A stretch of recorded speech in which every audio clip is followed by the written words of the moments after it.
All right, so we want to pick up here, Book 1, Canto 2, in stanza 9. So Archimago at this point is very happy about his plans, the fact that he has been able to separate Red Cross and Una, separate the Holy Knight from his faith, right? So he decides now, though, to push the envelope. We see in stanza 9 that he's compared to the hissing snake, his hatred for Una and the true faith, compared to the hatred of Satan in the Garden of Eden for Eve, right? So he disguises himself because he is a shapeshifter. We see in stanza 10 and 11, he disguises himself as Red Cross, as a knight of holiness, and rides off then in search of Una.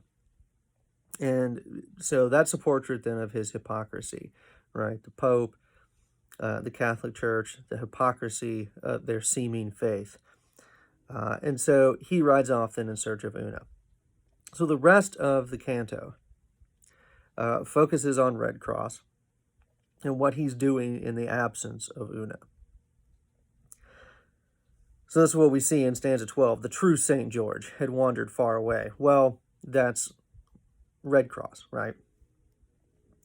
And what happens is he comes across this other knight, and we're told it's a Saracen knight. So he's a Muslim, so he is a mortal enemy of Red Cross, right? The Christian knights and the Muslim knights during the Crusades. So his name is French. It means without faith. So what we're going to see then is this combat between Red Cross and Sansfoy. And because Red Cross is there without Una, who is the true faith, the battle between Red Cross and Sansfoy is allegorical for the struggle of Red Cross with his own lack of faith. So since he is now away from the faith, he is without faith, that becomes then a mortal struggle for him. And so that's, and there's an allegory here within the allegory of what's happening. And so he battles with Sansfoy and eventually overcomes him. But with Sansfoy is a woman. And the woman is described in 13. The relationship between the woman and Sansfoy at first appears to be much like the relationship between Red Cross and Una. However, her description is very, very different. Remember, Una is dressed in white and black. She is veiled. She's pure and chaste and very simple. She rides on a donkey, right? Here, we see the woman described as clad in red. She has gold and pearl decoration and adornments on herself and on her horse, which has bells and, a golden bridle and all of these sorts of things. Now, this adornment is really, really important because one of the things, among many, that was the focus, particularly of Puritans during the Reformation, was the opulence of the Catholic Church.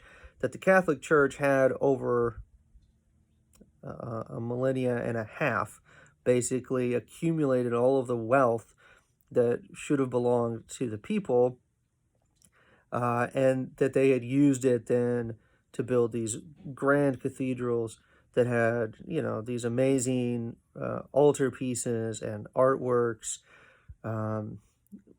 large ornate crucifixes, stained glass windows, lots of gold, lots of jewels, lots of wealth.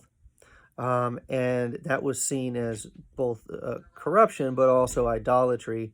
And so one of the things during the Reformation that the Puritans sought for was the destruction of all of that. So several cathedrals were destroyed, altar pieces were destroyed, windows were smashed, gold was melted down, etc. Not all of it, of course, but a fair amount. And so we see in her this representation of that. And who is she? Who does she say she is after um, Red Cross defeats Sansfoy? By the way, their battle, not that interesting, right? They basically whack each other with swords for a couple of stanzas. We're told that Red Cross can't be harmed by Sansfoy because he's protected by the symbol of the cross. And it's only when Sansfoy curses the cross in stanza 18 that then Red Cross becomes, we're told in stanza 19, wondrous wrath, and is able to then smite Sansfoy. And then from that point, he rides down the woman. She submits to him, she says, out of fear. You'll notice that all the descriptions of her is that she's feigning, she's seeming. There's again this idea of appearances, but there's falseness to it.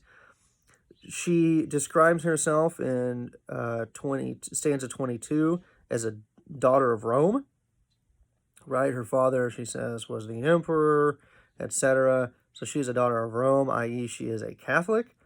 She describes in 23 and 24 that she was to be married to Christ. She was to be a bride of Christ, who then dies, and his body is removed.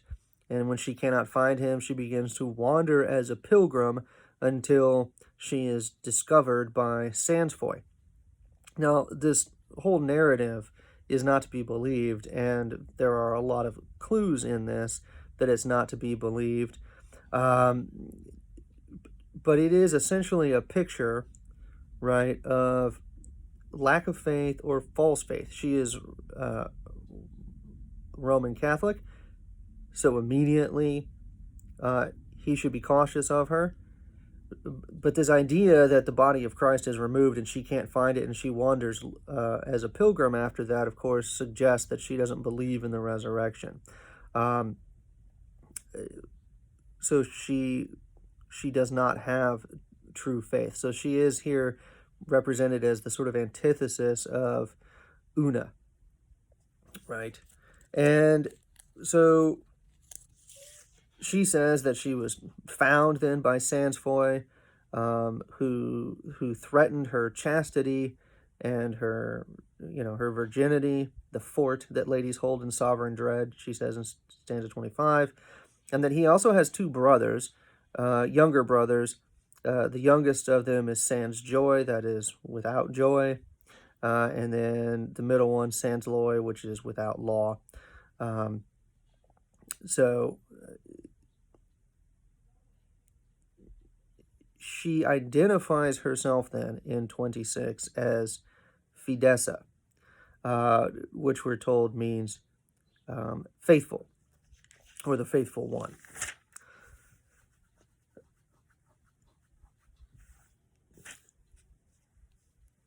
And begs him not to harm her. And we're told in that stanza 26, why it is that he buys her story.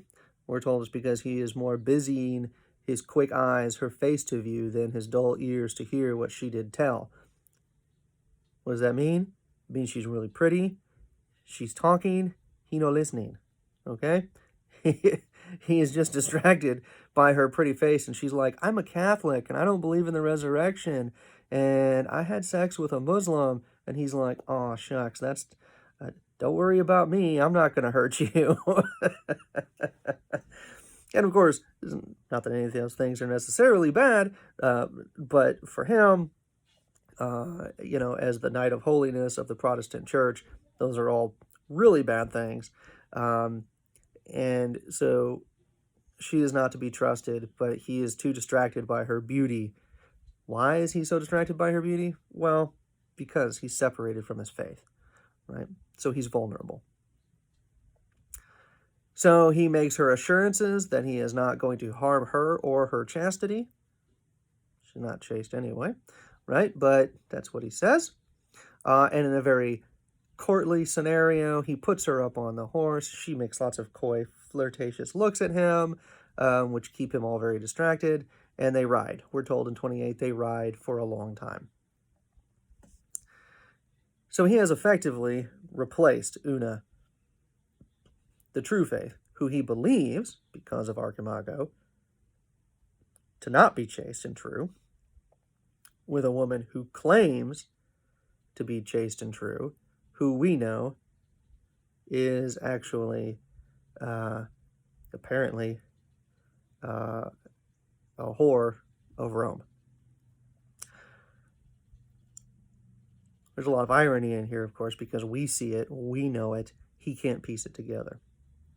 They ride and they encounter this interesting scenario, and this is all set up for things that are going to happen later, right? This whole stanza is sort of the Empire Strikes Back of the Fairy Queen Book 1, because there's not a lot of action, there's a lot of character introduction and a lot of setup for things that we'll have to deal with later.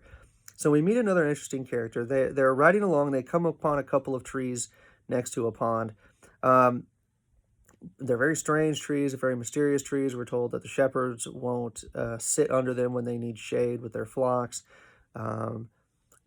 They fear them. They're cursed, something like this.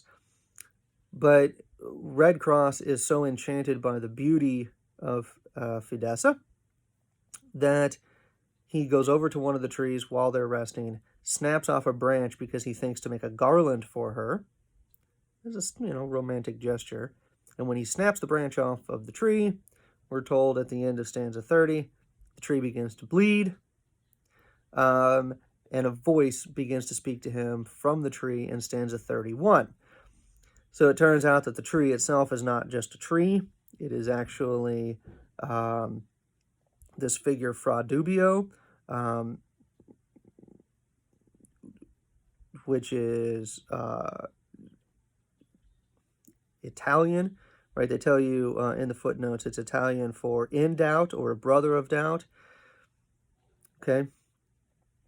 And so Fra Dubio tells the story that he has been cursed into the form of this tree, and that the other tree next to him is this woman who he loved. Her name is Fralisa, which just means frailty. So doubt and frailty, right? For those of you keeping track of the allegory. Doubt and frailty. How were they turned into trees? Well, they were tricked by a sorceress, we're told in stanza 34, whose name is Duessa, which means the double one or the duplicitous one. Okay, so she tricked them by pretending to be something that she wasn't. And this is where bells and whistles should be going off in your head, right? That Fidessa and Duessa are the same. So he listens to the story, and the story is essentially the story of Red Cross and Una, right? Fra Dubio says to him in 35, 36, 37, I was a knight, I met this young woman, I wanted to prove my chivalry, we rode together, we came across this, I had this battle, etc., etc., etc. But in defeating this knight, I rescued this other woman who was also as beautiful as my woman, but she cast a spell that made my woman look ugly, so I only loved her, and the situation ends up with basically both of them turned into trees. Right? Because he says in 40, I took Duessa for my dame, and had joy with her a long time, right? But he sees her, he says, I chanced to see her in her proper hue, bathing herself in oregano and thyme, right? A filthy, foul old woman I did view, that ever to have touched her I did deadly rue. Her nether parts misshapen, monstrous, were hid in water that I could not see, but they did seem more foul and hideous than woman's shape man would believe to be. So he chooses to ride off with Duessa because she casts a spell that makes herself seem beautiful and Fra Lisa look ugly.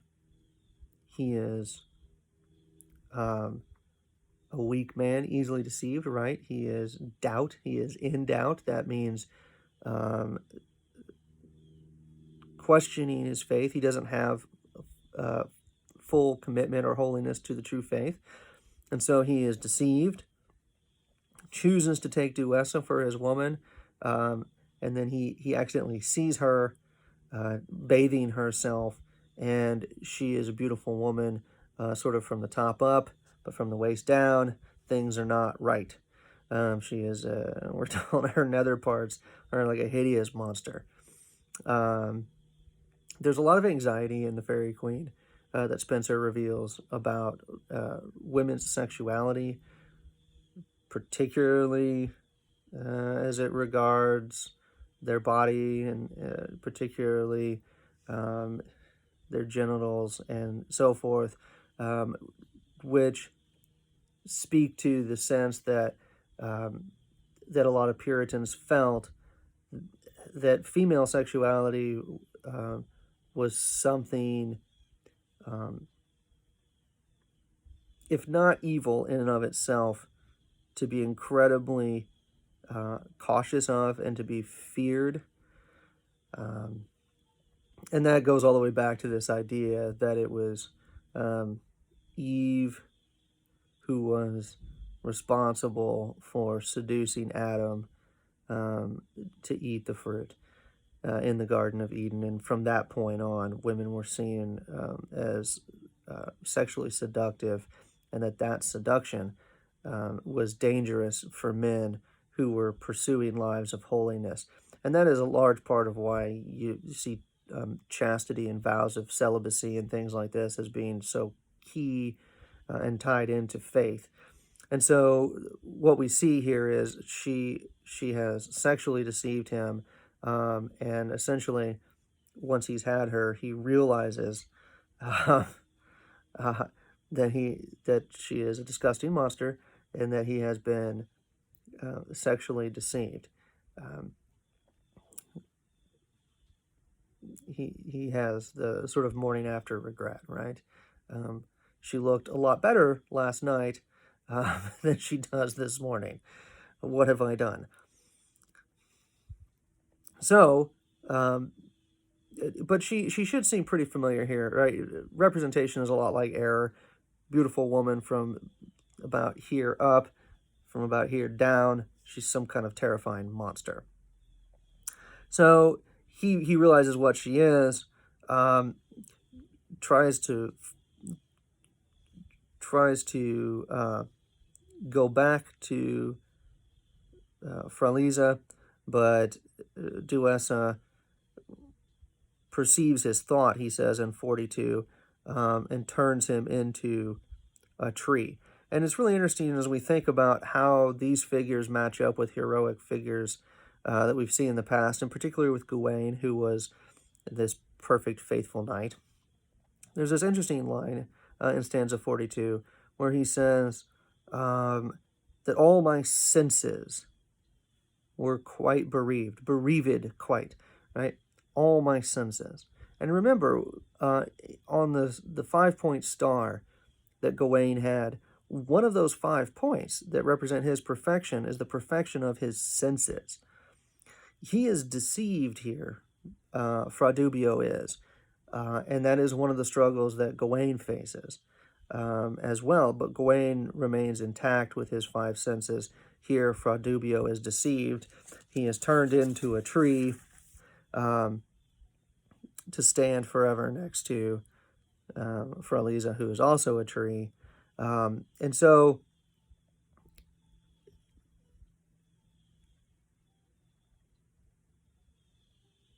basically, um, in these last couple stanzas within the canto, what we see is that Red Cross is putting all this together. Um,